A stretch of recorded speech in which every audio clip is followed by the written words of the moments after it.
Bien le Seigneur, comme la Bible pouvait nous le dire en 1 Jean 9. Celui qui dit qu'il n'a point péché dit que Dieu menteur et sa parole n'habite point en lui. Chaque jour est un jour de repentance pour un véritable enfant de Dieu. La Bible pouvait nous le dire, c'est par la repentance que la direction de Jonas a changé dans la diversion du poisson. Alors laisse-moi t'annoncer cette bonne nouvelle en ce jour. Un jour sans adoration, c'est péché.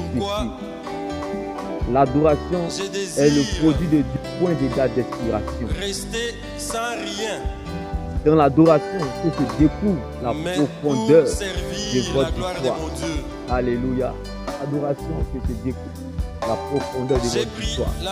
Comme la Bible pouvait nous le dire, qui est fou comme David pour adorer un Dieu qui ne voit pas, mais qu'il a expérimenté, découvert et connu dans la vallée.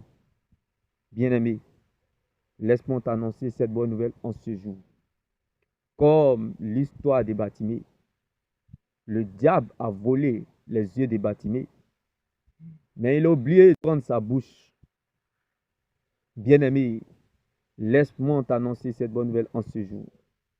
Le diable oublie toujours quelque chose.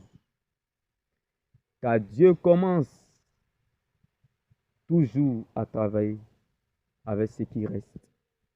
Dieu commence toujours avec ce qui reste. Bien-aimé, ne regrette pas ce que tu as perdu, comme Bartimée. Ne regrette pas ce qui est parti. Mais vérifie plutôt ce qui est resté. Car Dieu commence à travailler avec ce qui reste. Dieu commence toujours avec le reste. Bien-aimé, Bartimée était aveugle, mais il avait la bouche. Bien-aimé, il a volé les yeux de Bartimée, mais il a oublié de prendre sa bouche. Ne te tais point. Même dans l'incertitude, la désolation, la confusion, continue à adorer ton Dieu. Bartimée, ne te tais point. Bartimée a reçu sa guérison, non pas parce qu'il vit Jésus, mais parce qu'il a cru en la parole de Dieu. Et la parole de Dieu t'interpelle en ce jour. L'adoration est le produit de Dieu qui n'a point de date d'expiration. L'adoration ne meurt pas. L'adoration ne pourrit pas. C'est dans l'adoration que se découvre la profondeur de ta victoire. C'est dans l'adoration que se découvre la profondeur de votre victoire. La Bible pouvait nous le dire comme le cas de Bartimée. Adore le Seigneur comme jamais tu l'as fait auparavant. Loue comme si c'était ta dernière louange.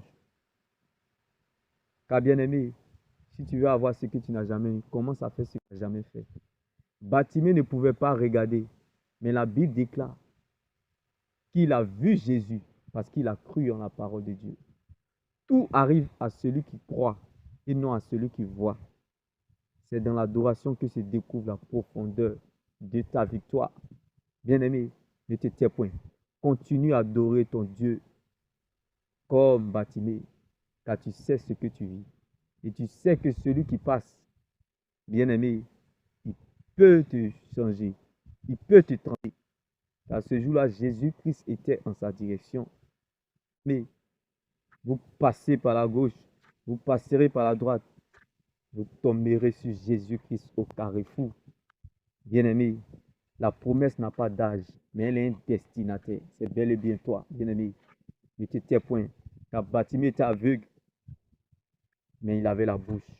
Continue à adorer ton Dieu, bien-aimé. Même si le Seigneur ne t'a encore rien dit, mais je sais que tu dois garder ce qu'il t'a dit. C'est dans l'adoration que se découvre la profondeur de ta victoire. Trembler ne veut pas dire que tu as perdu espoir ou tu as perdu la foi, mais c'est l'ADN pour te faire avancer, bien-aimé. Ta situation est un produit qui a une date d'expiration, mais toi, tu es le produit de Dieu qui n'a point de date d'expiration. Alors sois sage et n'oublie surtout pas que l'adoration ne meurt pas. L'adoration ne pourrit jamais. L'adoration n'a point de date d'expiration. Elle n'a pas d'âge, mais elle a un destinataire qui est toi, bien-aimé. Laisse l'adoration te conduire là où Dieu t'attend. L'adoration est le signe, est le meilleur moyen utilisé par Dieu dans le but, bien-aimé, de grandir son nom, de glorifier son nom et que tu sois un témoignage vivant pour la gloire de son nom, comme David dans la vallée. Bien-aimé, même si tu ne vois rien, le plus important, Jésus t'a déjà touché. Même si tu n'es pas encore arrivé à Siloé, le plus important, Jésus t'a déjà touché. Même si tu n'as pas ce que tu espères, le plus important, Jésus t'a déjà touché avec sa parole. Ne regarde pas ce que tu vois, mais regarde plutôt à ce qu'il t'a dit. Dieu t'aidera parce qu'il t'a vu. Bien-aimé, ne cherche pas à savoir comment Dieu va le faire, mais cherche plutôt à savoir que Dieu va le faire. C'est dans l'adoration. Dieu m'est béni. Shalom.